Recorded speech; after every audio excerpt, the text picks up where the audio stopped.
전체적으로 큰 공원이 알을 품은 듯한 형태를 가지고 있으며 산 정상에 그 형상을 닮은 자연석이 있습니다. 대봉산의 정기를 품은 자연석을 감상하면서 소원도 빌어보시고 좋은 추억거리를 만들어 보시기 바랍니다.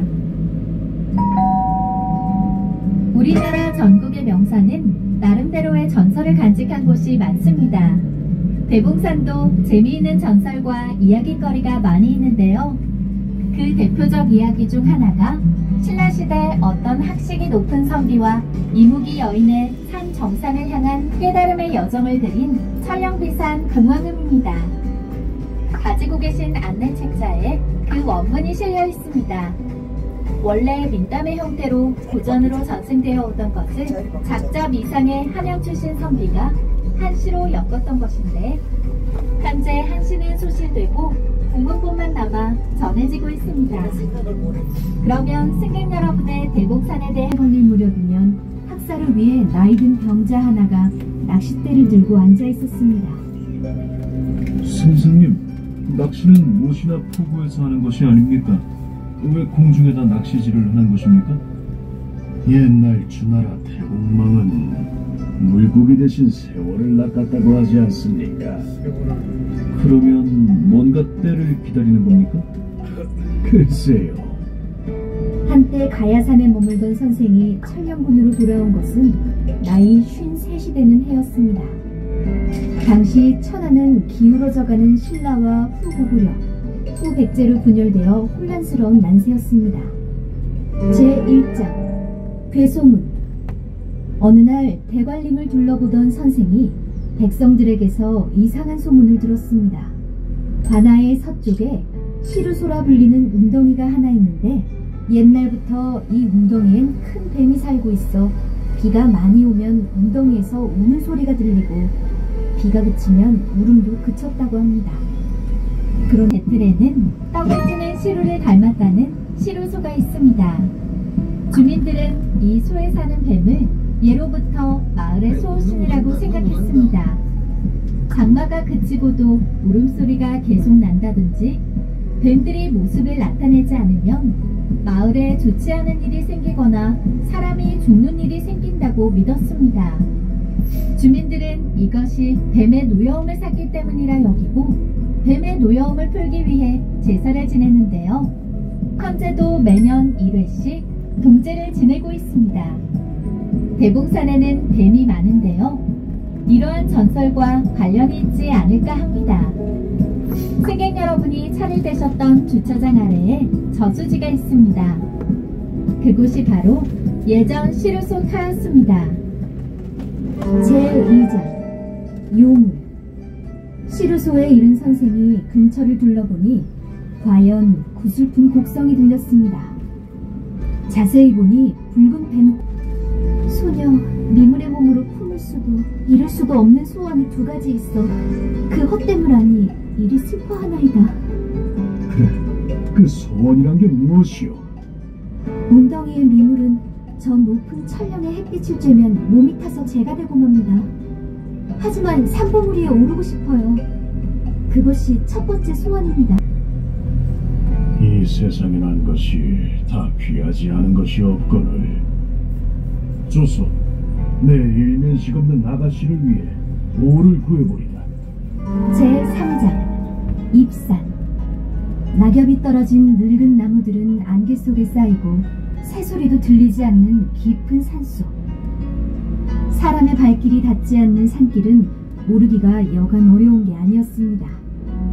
서북쪽에 백운산을 끼고 멀리 갓을 걸어놓은 듯한 봉우리가 보였습니다. 갓을 건다는 건 관직을 버리고 은퇴한다는 뜻. 왠지 선생의 처지랑 비슷해 발걸음마저 괜히 무거워졌습니다. 여인을 들쳐업은 선생은 나무로 흘러내린 능선을 바라보고 걸음을 재촉했습니다. 목과 꼬리가 뱀의 형상을 하고 수처럼 검은 등딱지를 가진 거북이였습니다. 어디서 인가 들고 산을 오르는 곳이요.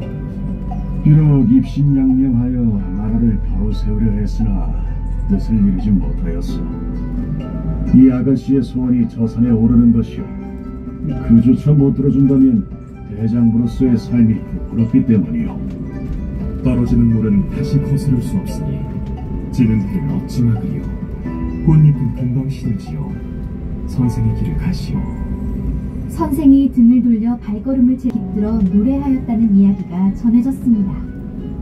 봉황새가 오동나무에 깃드는 건 무슨 까닭입니까?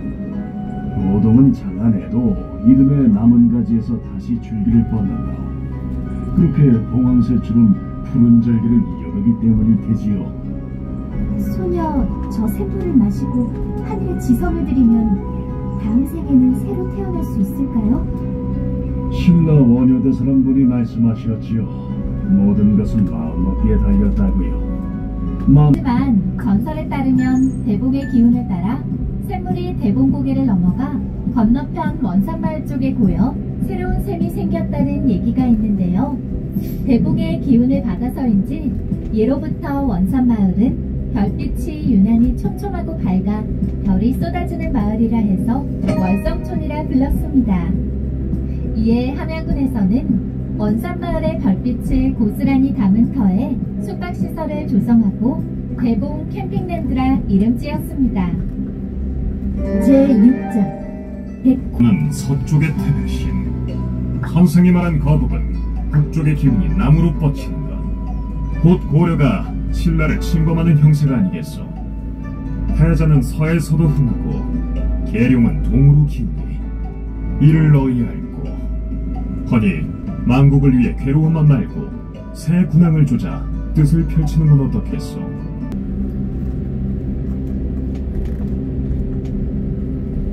이 코스가? 이거 마지막인가? 저기서 내리면 가야 돼. 저기서 내려서 바퀴 돌고 한 번이잖아. 아, 이게 짚라인 타는 데인가 본데 여기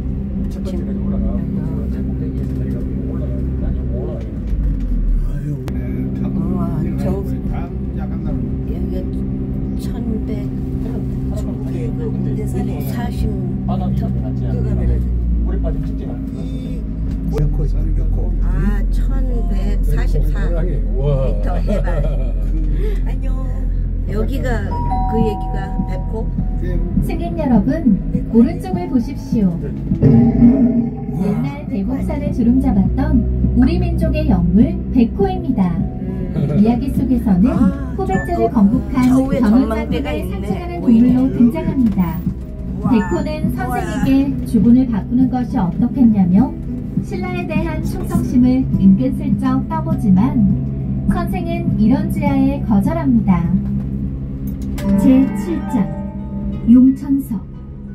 대봉산 산자락 언덕 위에 마치 소나무처럼 하늘을 향해 자라는 돌무더기가 있었습니다. 앞으로 꼬꾸라지는 이제 그만 내려놓으심이 어떨런지요? 몸에 꼽혀놓으면 좋겠네. 산을 오른다는 건 행복에 짊어지는 뜻이 아니겠어. 고개를 돌리면 멀리로 천왕봉과 반야봉 등 명산의 꼬리아들 영봉들로 산세가 굽이쳤습니다. 선생과 멋있다. 선생의 시야 아래 구름 멀리 속에 대관림 사이로 해가 네 개가 유유히 흐르고 있었습니다. 그 잔잔한 흐름 위로 하나의 시대가 해가 하나로 낙조처럼 저물어가고 있었습니다. 것이 고통스럽고 올라가네. 모든 것이 덧없으며 모든 것은 실제 없는 것과 같으니 두려워 말라. 앞에 놓인 빛을 따르라.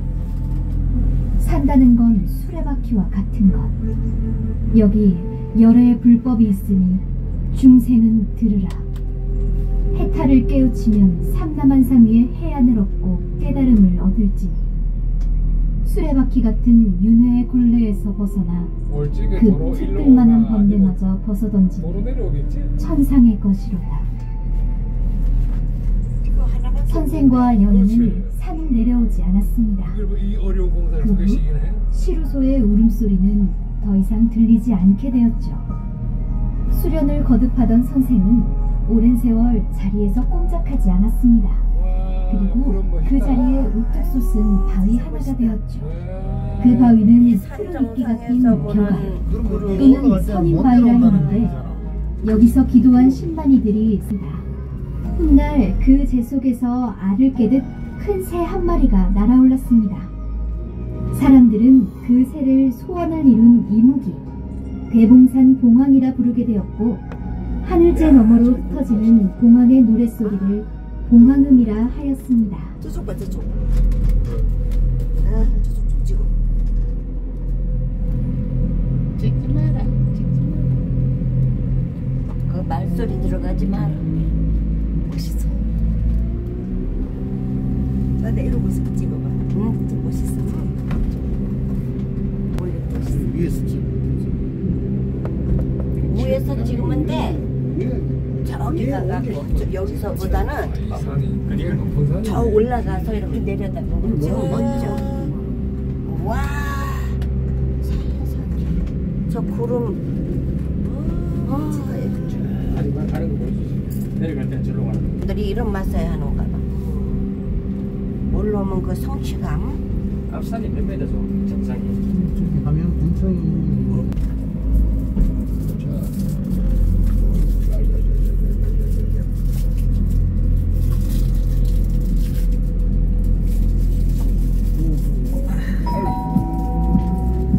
승객 여러분, 정면 위쪽을 보십시오.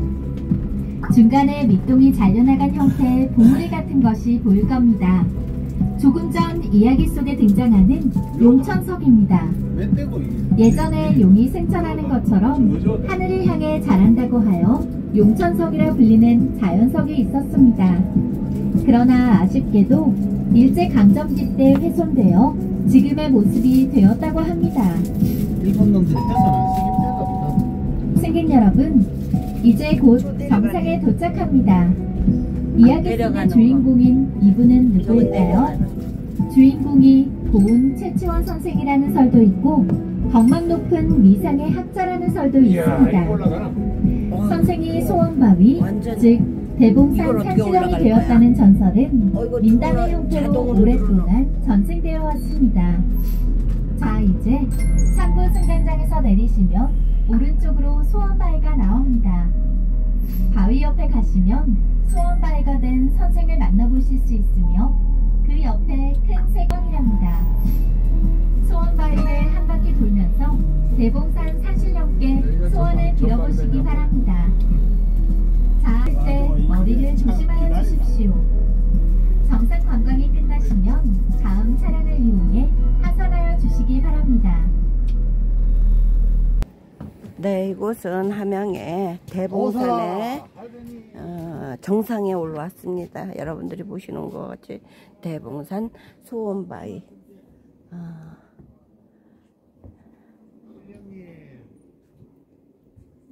와요. 6구만 달이고 오나.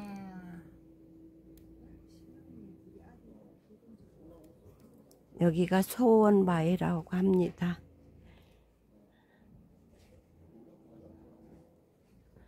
아, 바위가 참 희귀하게도 생겼네.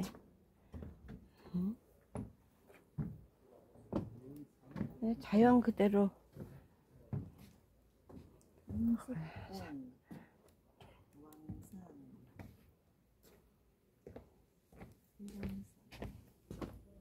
천왕봉.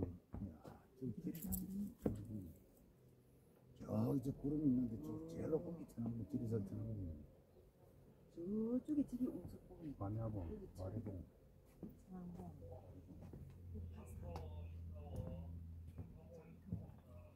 정상입니다. 여기가 함양의 대봉산 정상이고요. 저 앞에 보이는 데는 짚라인. 지금은 운영을 안 하고 있네요. 여기서 보면 함양 시내인가 저기가?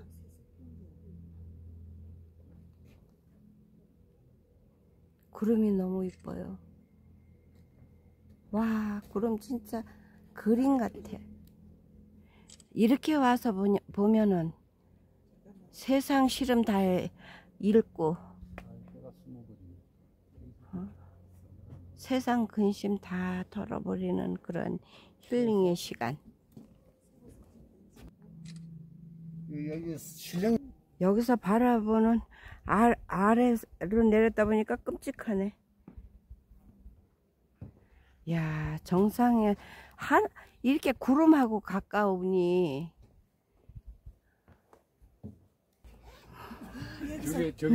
여기 앉아서 우리 요 인증샷 하나 찍자. 우리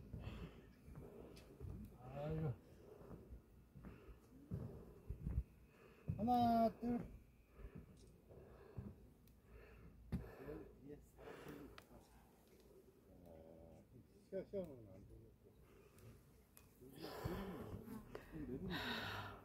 자, 영상으로 보시는 분들도 다 같이 우리 이재명 대통령 되는 그날까지 소원을 한번 빌어봅시다.